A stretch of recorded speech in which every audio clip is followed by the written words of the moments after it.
Well, it's very well documented that the police were trying to clamp down on major crime in Brixton, and they were being very, very successful.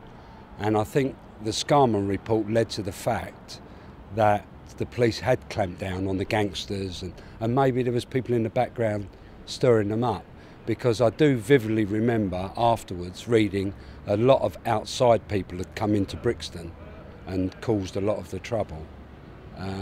So that was one of the big issues for everybody in Brixton.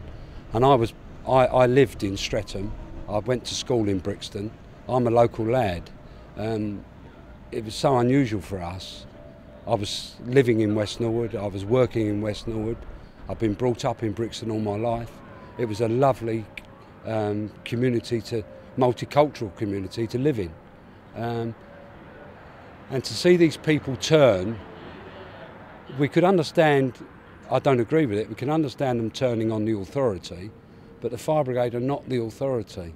And it was so alien to us. And then of course the night shift has to come out and do it all again.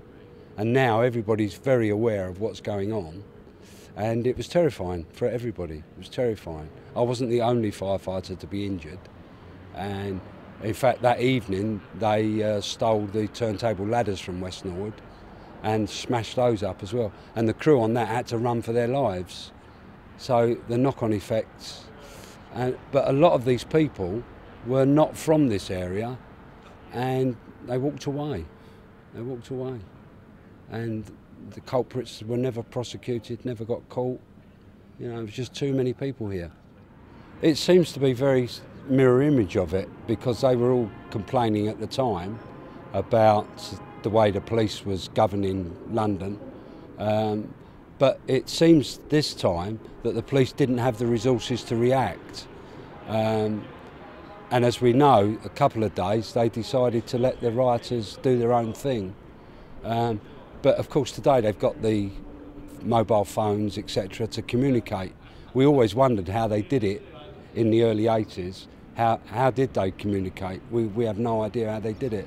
But it's certainly very similar to that situation.